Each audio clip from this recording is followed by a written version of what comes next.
Welcome to Recaply X, your movie recap in a flash. We bring the drama, the action, and the twists. In minutes, our movie today begins with a man named Smoker, who we see swimming in the water and living his life to the fullest. At one point, he stops as if something important catches his attention. It turns out to be a massive iceberg that has appeared in the water. Driven by curiosity, he decides to investigate. At the same time, we see a police helicopter heading toward the same iceberg. However, Smoker reaches it first. Upon arrival, he is shocked to discover that the iceberg is filled with frozen human corpses. What really grabs his attention is a beautiful young woman also frozen inside. As Smoker approaches the iceberg, it suddenly begins to melt, causing the woman to fall into the water. He quickly dives in after her to save her, pulling her to the shore. Smoker tries to revive her, and when she regains consciousness, instead of thanking him for saving her life, she begins to scream and accuse him of inappropriate behavior. Her shouts attract the attention of a couple sitting nearby, and she insists that Smoker tried to harass her. Smoker attempts to calm her down and explain to the couple that he only saved her from the water and did nothing else. Meanwhile, the government retrieves the frozen corpses from the iceberg and transports them to Sao Paulo. Smoker's friend, Almo, along with Smoker's fiancée, arrive at the shore, searching for him after realizing he had gone into the sea and disappeared. Back at the shore, Smoker continues to explain to the people that he did not harm the woman, but she remains adamant. Suddenly, the woman breaks down and begins to recall that her entire family drowned in a shipwreck near the coast of Punta Gorda. The couple takes the woman to their home to comfort her. The wife calms her down, and the woman introduces herself as Maruka. Meanwhile, in the laboratory where the frozen bodies were taken, scientists attempt to gradually revive them. Back at the couple's home, the man in the house starts to recognize him and knows that Smoker is not just an athlete and a strong swimmer. No, he is also a successful businessman, except that he is also an environmental activist. At the same time, we see Smoker's friend and workers looking for him in the middle of the sea. We go back to Smoker, and we see that he is sitting with the people and trying to tell them the story of how he found this girl frozen. Later, Maruka, distraught, wanders off, calling for her family until she encounters a police car. Overwhelmed, she faints. Smoker, who had followed her, rushes to her side. The police and paramedics take her to the hospital. Meanwhile, Smoker's friend continues searching for him and, by chance, meets a man who recounts what happened. The man informs him that Smoker is now at the hospital with the woman he rescued. At the hospital, Smoker is deeply concerned about Maruka. He stays by her side all night, admiring her beauty. The scene shifts to the laboratory, where scientists discuss their discovery that the frozen people wore handmade clothing and had been frozen since the previous century. Back at the hospital, Maruka regains consciousness. Smoker rushes to her side, reminding her that he was the one who saved her from the water. When Maruka becomes agitated, Smoker tries to calm her down, explaining that the doctors put her in a coma to ensure her safety. Maruka, unfamiliar with the concept of a coma, feels insulted and misunderstands his intentions. Maruka notices her hospital gown, which appears strange to her, as she has never seen anything like it. She becomes anxious and demands to be taken to her parents. A black doctor enters the room, and due to the racism of her time, Maruka treats him poorly, asking him to find her parents. The doctor and Smoker try to calm her down, and a psychologist enters to assist. Maruka eventually calms down. In the lab, we see Don wake up and try to get out of the oxygen field he is in, and the doctor who is present at that time goes to him quickly, but Don attacks him. The doctor tries to calm him down, but Don does not understand and keeps hitting him and asking him where his daughter went. It turns out that Don is Maruka's father. We return again to Maruka in the hospital. The freezing feature has come to her, and she examines her. The doctor allows Maruka to hear her heartbeat, and Maruka is very surprised by everything that is happening around her. Maruka continues talking to them and telling them about her life and herself. and she tells them that the doctor was always the one who came to their house. The doctors notice that Maruka speaks Portuguese very well, and she also speaks French, and she talks to them about her life, and the doctors are very surprised by her words, and she tells them that she remembers how she drowned, and that the ship hit a large iceberg, and after that the doctors ask her to rest and not think about anything, but Maruka tells them that she is very relaxed and that she feels like she has slept for more than 100 years. And after that, we see the doctor entering with Sokka, and Maruka starts dealing with the doctor in the same way and asks him to bring her a car so she can walk, but the doctor does not help her, so Maruka apologizes and tells him that it is clear that you are one of the people who have been liberated, meaning Maruka continues to talk to those around her and tells them that she is basically against any form of slavery. We go to Don again, who is Maruka's father, who is the one who wears clothes and walks, but on his way, he sees all his family frozen, and he keeps looking for his daughter among them, but does not find her. And when he does not find her, he gets tired and falls to the ground, and he faints all the time, and the doctors come to him quickly, and he catches up, and we go back again to Maruka, and Smoker is like this, and he tries to talk to her, but she keeps refusing, and she thinks that he is not suitable for her to talk to at all. And then we see Don being transferred to the hospital, and he faints after a while, without Maruka finally meeting that she is talking to Smoker, and she keeps talking about her life and remembering her life, and remembering her loyal maid, and she keeps telling Smoker about their laws and their life, and she thinks that Smoker is from the poor class, so she gives him a piece of land, their land as a reward for him because he saved her life, and she tells him that he will definitely be happy with this land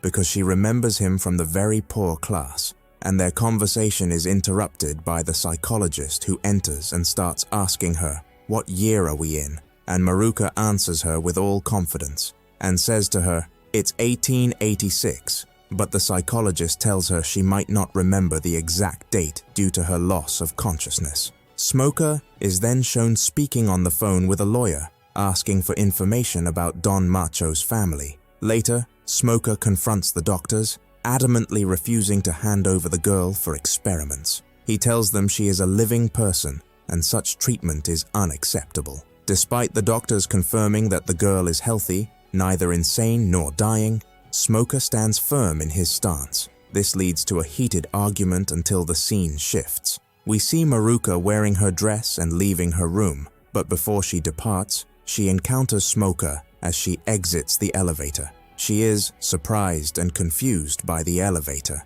Smoker speaks to her, agreeing to return her to her family, but first, he tells her he will show her pictures of them. As soon as Maruka sees the phone, she grabs it from his hand, bewildered by the strange object. Smoker then begins explaining the story of freezing and how they are now in a frozen state. Afterward, Smoker takes Maruka to his home, but not without difficulty. He blindfolds her and puts her in the car. Meanwhile, back at the hospital, Don regains consciousness, quickly dresses, and leaves to search for his daughter. He is accompanied by a neighbor who happens to have dark skin. Don, however, treats him the same way he treats anyone with dark skin, assuming they are of a lower class and enslaved. The man is puzzled by Don's behavior, but continues to help him. Throughout their journey, Don is visibly confused by everything he sees in the hospital. Back at Smoker's house, he removes the blindfold from Maruka's eyes.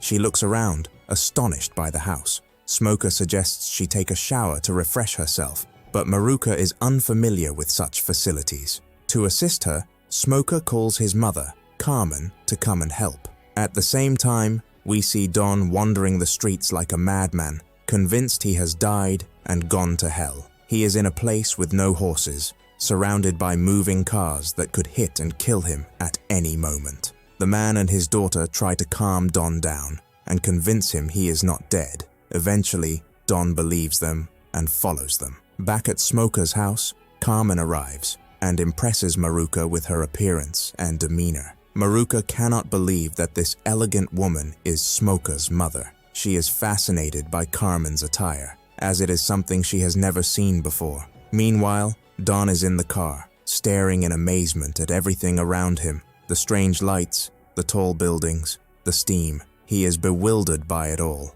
Back at Smoker's house, Carmen assists Maruka and takes her to the bathroom. As they talk, Carmen shares that she raised Smoker on her own because his father abandoned them long ago. This concept is foreign to Maruka, who explains that in her time, abandoned infants were left at the church's doorstep. Carmen helps Maruka take a shower, and Maruka is thrilled by the hot water. Afterward, she goes to sleep, and Carmen checks on her son. The scene shifts to Don, who arrives at the man's apartment. He is amazed by everything in the apartment, trying out the faucet, mirror, and floor, marveling at it all. The man's daughter tells her father she thinks Don is crazy and asks why he is helping him. Her father replies that he cannot leave the man alone in his misery. Back at Smoker's house, Carmen is sitting with her son, who tells her the story of the girl and how he found her. Carmen laughs, not believing a word of it. The scene then shifts to Maruka's father,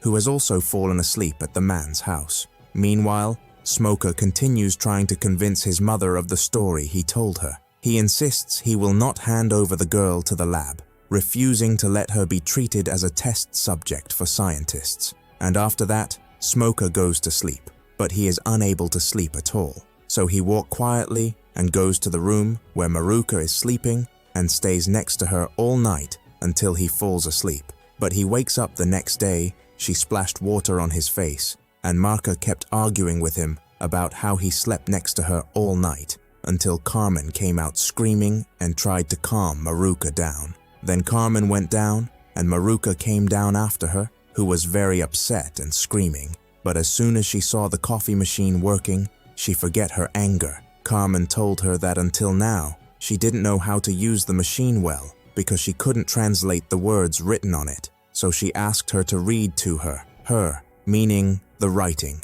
And very easily, she was able to translate all the words for her and talk to her like that and told her that she knows more than one language. At the same time, their conversation was interrupted by Smoker's fiancé when she entered, and she was very upset about this girl's presence with Smoker. Carmen assures her that Maruka was not alone with Smoker in the house, but she is very aggressive. A fight almost breaks out between them, but Smoker intervenes, calming everyone down. He tells his fiancée that nothing happened to warrant such problems, and reminds her of his promise to return Maruka to her family. But first, he wants to show her something. He opens the window, and Maruka is amazed by the view. Smoker approaches her, and finally confesses that they are in the year 2023. She is shocked, quickly calculating and realizing she has been frozen for 100 years. At this time, before she can finish her words,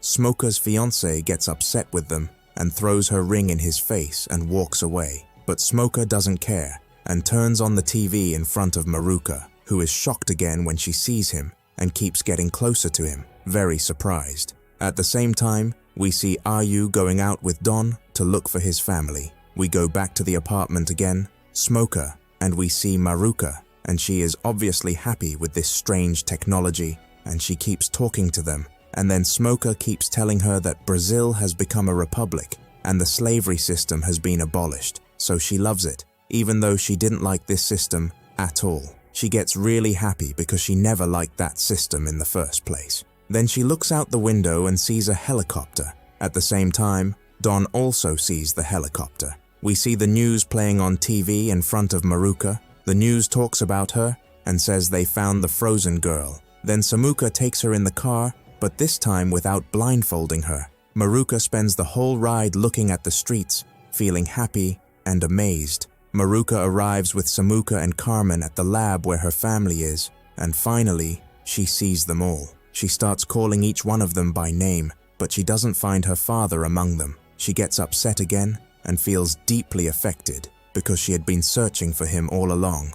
After that, we see Don walking in the street, feeling very annoyed because of the cars and motorcycles whose drivers he thinks are completely crazy. He goes to some place to have a drink, and by chance, Don looks at the newspaper and sees the date. He asks his friend about the date, and his friend confirms it is indeed today's date. Don is shocked and doesn't believe it. He runs out like a madman, talking to people in the street and asking them about the date. The people confirm the same date, and there's an officer who overhears him and suspects he might be drunk. A fight starts between Don and the officer. Meanwhile, we see Maruka leaving with Samuka to search for her father. On the other hand, the fight between Don and the officer continues until, by coincidence, Maruka sees them. She runs to her father and hugs him after this long search journey. The movie ends. I hope you enjoyed it as much as I did. If you did, make sure to subscribe for more awesome content. Thanks for watching, and I'll catch you in the next one.